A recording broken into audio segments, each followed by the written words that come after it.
There's a barrier. What's going on here? Hello? Is it open? No, it's closed. Oh no.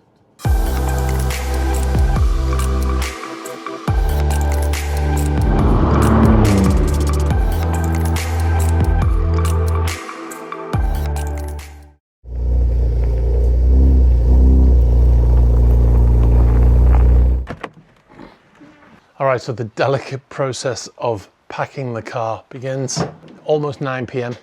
I've got to leave at 6 o'clock tomorrow morning, so I've got to pack the car now, get everything in. I've got to make space to bring 3 people back as well on the way back, so I've got to leave enough space for their luggage as well. So it's going to be quite an interesting operation to get everything in here, but I'm going to try and make use of the space underneath the false bottom here because I don't have a spare tyre in there. Must not forget my jerry can. Never again. It's just a case of waking up tomorrow morning, at which time you'll join me on the road heading to Folkestone. Well, good morning. Welcome back to another road trip. We are heading to Italy today. Well, not today, but that's where we're heading. We won't get there today, but we are going to be doing 1,800 kilometers, which is about 1,100 miles to Italy, like I said, in a location close to San Remo, in between San Remo and Imperia. And we're going to be doing that, heading through France, and stop at overnight in Dijon. That's the plan for today. Another road trip. I'm very excited. I love a road trip, and up very early in the morning to try and catch the train from Folkestone. You have to get the train over to mainland France. You can get a ferry, but the train is a bit faster, I think. One day I'm going to do the ferry, just for old times, but not today.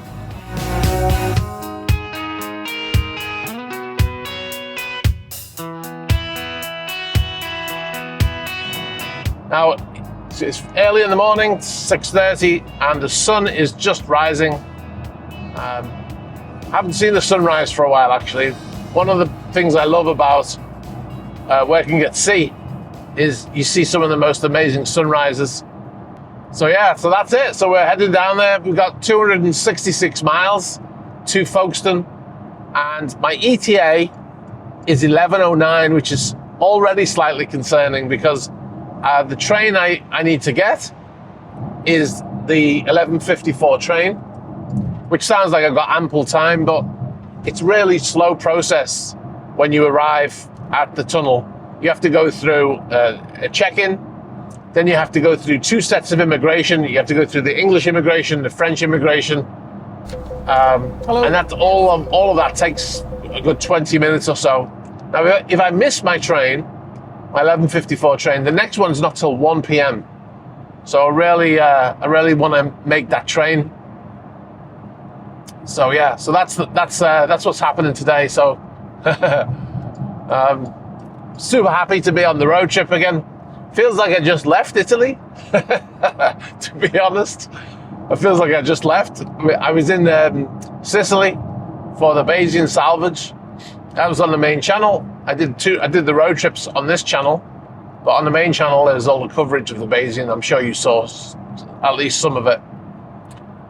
So that was an altogether different trip. That was a 3,000 kilometer trip, which is I don't know, 1,800 miles down to Sicily.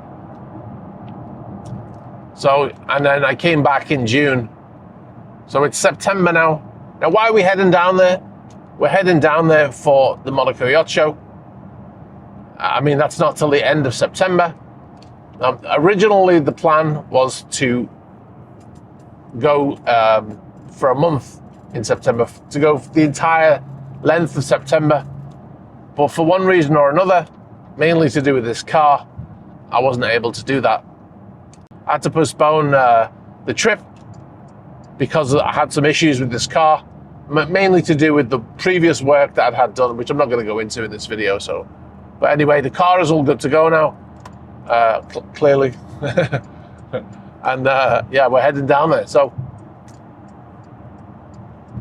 now it's for the UK, the weather is good. It's mostly sunny, blue skies. So that's great. At this time of the year, I don't expect it to always be like that. We'll see if we make it. Now, I'm not going to be stopping on this route of the leg, on this leg of the route even. You can tell I just woke up.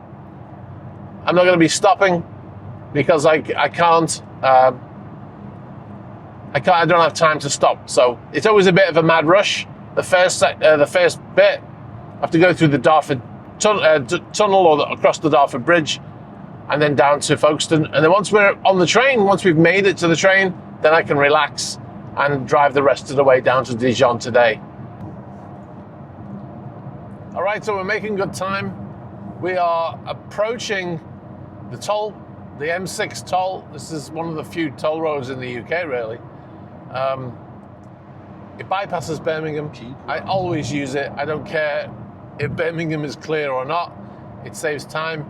Also, there are no speed cameras on there. Not to say that I'm going to speed, but it just means you don't have to think about that for 20 minutes or so. I have a theory about this toll road and how it proves that the police, the UK government have monetized the road system. There's no speed cameras on the M6 toll, right? Now, why is that? Because they want you to use the toll road, right? They don't want you to think, oh, I'll just go the normal route through Birmingham, which is full of speed cameras, right?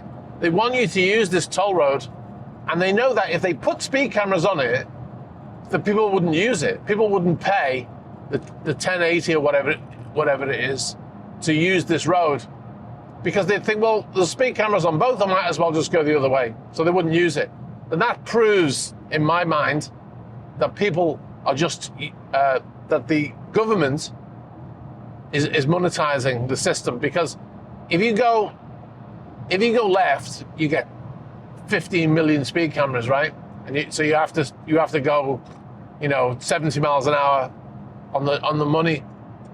But when you come on here, there's no cameras for the whole stretch of this road, because they know if they put cameras on it, people would just say, well, what's the point of going on the toll if I've got speed cameras on there? I'm not going to use it. And that's proof to me. I just thought about it now. That's proof to me that they actually don't want you. They don't care about speeding. They care about money, and they want to maximize the money. So it's more financially beneficial to get people to use the toll than it is to go the other way and perhaps catch them speeding. So they make it more lucrative to go this way. Interested to know what your thoughts on that. I've still got 3 hours and 9 minutes to go, though. It's weird, right? Because I love a road trip, and yet when I look at the clock and it tells me I still have 3 hours to go, I think, oh man, 3 hours. It doesn't make any sense, right? Because I'm enjoying myself, but at the same time, I don't like the fact that I have 3 more hours. That don't make any sense, right? Anyway, I can't explain it. Here's another part of my theory about the monetization of the UK roads. There used to be, with the speed cameras on the road, they used to paint lines onto the road, right? To tell you, they would warn you where the speed cameras were. But they don't do that anymore. Now, why is that? Because, in my opinion, they used to paint the lines on the road as a warning, because maybe back then they wanted you to not get caught, right?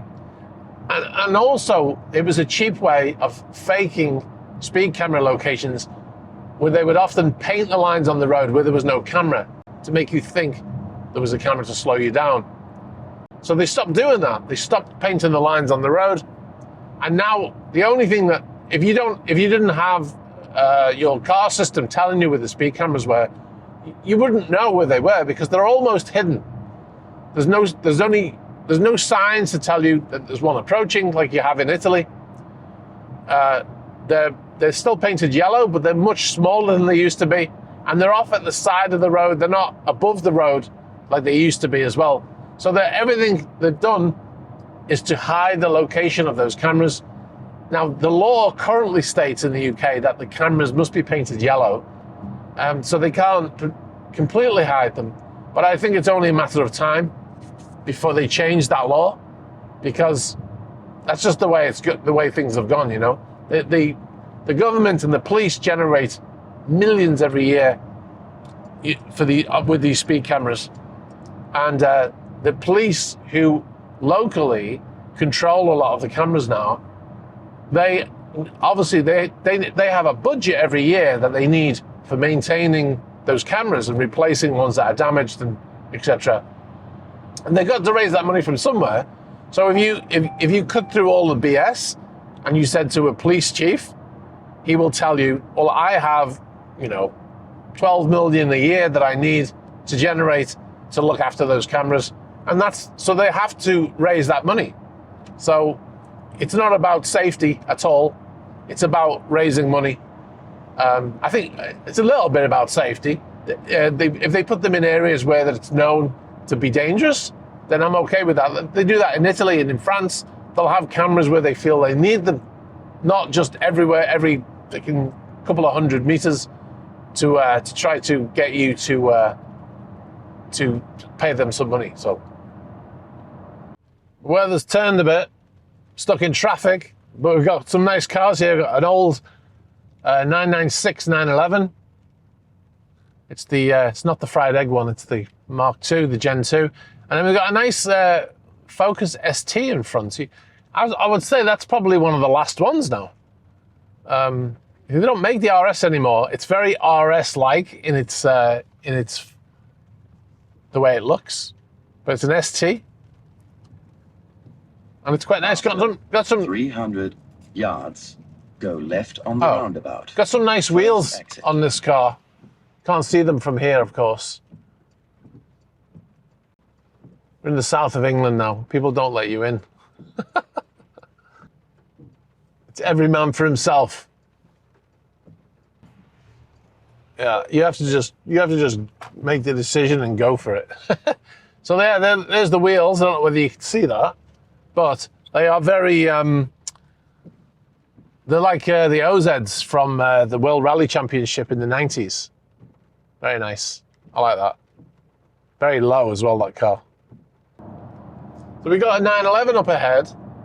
It's interesting because from a distance, now it's starting to get closer. I can see it's a modern one, but from a distance, I couldn't tell if it was an old SC or a brand new car. So it's actually a 992, I think, or a 991. I can't tell you, but it's a modern car, and yeah, it's interesting. 992 it is, so it's a brand new car. It's a modern car, but like I said, from a distance, they all look the same.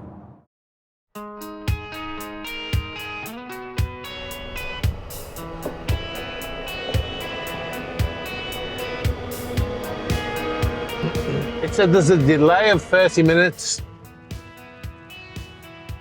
for high vehicles. I'm not in a high vehicle. And it says boarding will be in 52 minutes. It's weird, right? Every time I come to this tunnel, most of the times I get here late for one reason or another. But whenever I get here early, there's always some delay that negates my earliness. One time I got here an hour early, and the train, they put me on the hour earlier train, and it broke down. My train left at the same time as the train I was meant to be on, an hour late. All right, so made it to the tunnel.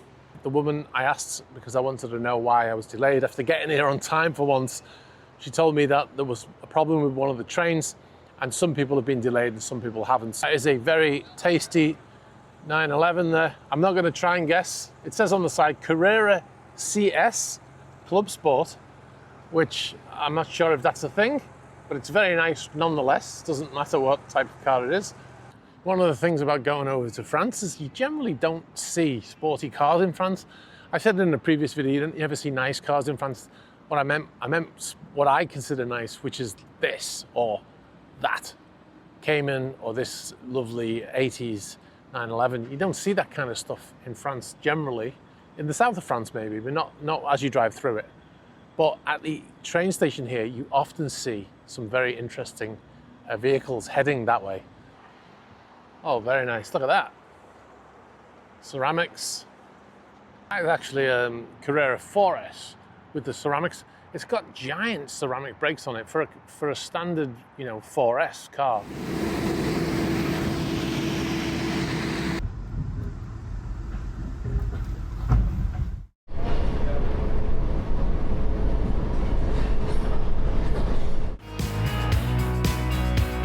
Wait till you see the weather. Close up. There's that 911 again. That's such a nice looking car. Wow. Every 911 is a great looking car, regardless of the age. Look at this. Oh man. Remember to drive on the right hand side. So it takes a moment to adjust. I'm used to it now. You see some of the brick cars are still driving on the left. Onwards. 4 hours, 40 minutes. I'm happy about that. Getting in at 20 past 7, it's really 20 past 6 my time, so yeah, that's good. I'm happy. Here's that 911 again. Woohoo! Look how tiny it is next to that BMW. And that BMW is not an SUV, that's a sedan. Wow. Look at that, you beauty. I wonder where he's going. I should have spoke to him. 500 meters. Wow, that's interesting. Now I'm gonna go right here. Right. Very Interesting. right. Then take the motorway. Wow, I'm glad I'm not in that. Yeah, the 911. I'm slightly jealous. That thing, I'm not jealous at all. If you don't have a toll pass, and you are, well, even I was going to say if you're driving on your own, because obviously the toll pass will be on that side. If you're paying with cash. But if you're driving with somebody else, I would still recommend getting one of these. This is by Bip and Go. And this one is brilliant because I had a different one before, which only worked in France. This works in Italy, it works in Spain, it works in Portugal. So wherever you go, it works. Nice. France's contribution to road safety. Traffic lights at the eye level, which is great. I wish we had those in the UK. Where's the parking? Oh, what a shithole. Oh. Wow. This is it. Oh. I hope it's better on the inside, because it looks awful. Let's go.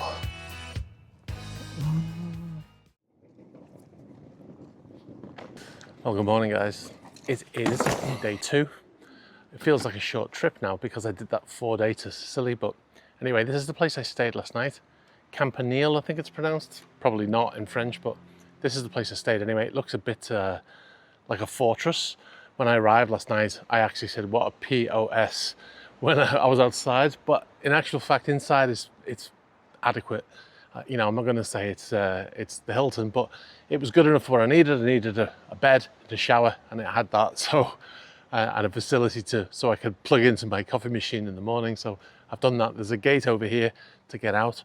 I'm going to get on the road. It's actually a little bit late today. I slept in a little bit. It's 10:20 right now as I prepare to leave, which is unusual for me. But yeah, taking it easy, jumping in the car and getting on the way. Like I said, let's go. We're going to head to Mont Blanc first and then down into Italy. I was on the road for 12 hours yesterday. So, you know, like I said, the big day is out of the way, and now it's a lot easier. 6 hours, 49 minutes to my next destination, 741 kilometers. I need to get fuel.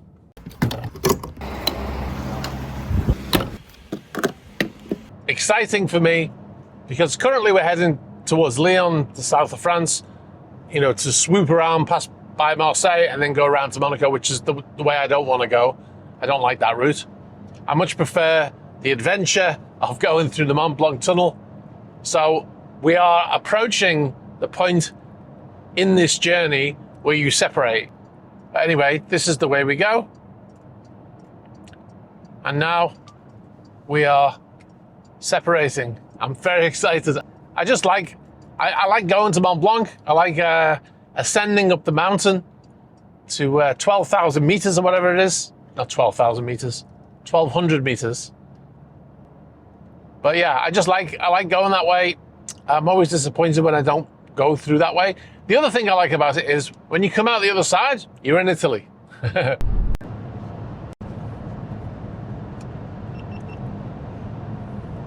So we got our first sightings of the Alps, which is always nice to see. It's quite incredible. I love this kind of stuff. This is why I come this way, because when you go the other way through Marseille or towards Marseille, it's just motorway and there's nothing really to see, you know. But when you come this way and you see the Alps and you're climbing up and you're heading towards those mountains, it's just fantastic to see it. I never get tired of that. I remember when I was on a cruise ship in French Polynesia, and every time we left Moorea, which is the island next to the main island, Papeete, every time we left there, the view from the stern of the ship was so incredible that people would go and stand out on deck, right? And even as a crew member who saw it every week, it was still something that I used to go and see, because it was so amazing. And even on the very last, I remember specifically, I've got a photograph of it actually. If I can find it, I'll show you.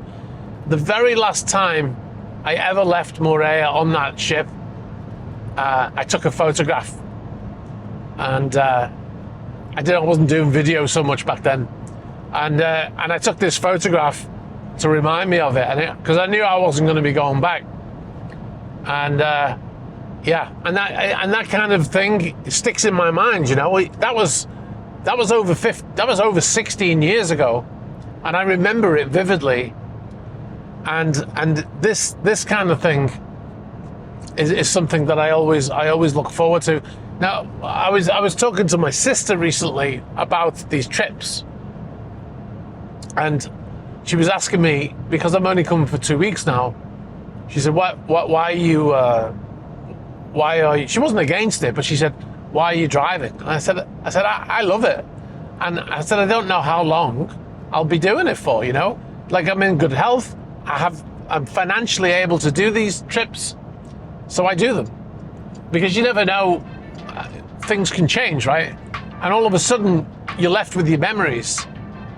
And I have such great memories from these trips.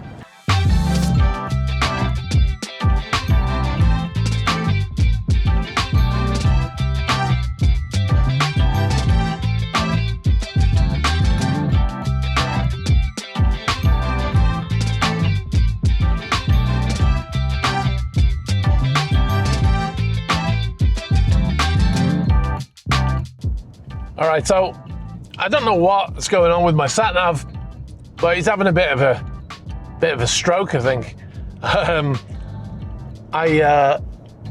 He's taking me the wrong way. I've been following the signs since earlier, and he's trying to take me a different way. And then when I tried to remove the place that he was trying to take me, and I put in the hotel in Italy, thinking that it would figure itself out, it tried to get me to turn around, to head in a different direction. So I don't know what's going on. So I've turned it off. I know where I am right now. I'm a few minutes away from the entrance to the Mont Blanc tunnel. When I come out the other side in Italy, then I'll put the hotel address in, and then it should be all right then. But yeah, strange how sometimes the sat navs act weird like that, you know. No, there's a sign telling me it's going to be closed on the 12th of December, but it's open right now, so I'm all right. That would be a disaster. Maybe that's why he's trying to tell me. It's like he's trying to warn me, you know, and I'm ignoring him. That'd be funny. There we go, and we're here. Look at that. Oh, hello. There's a barrier. What's going on here?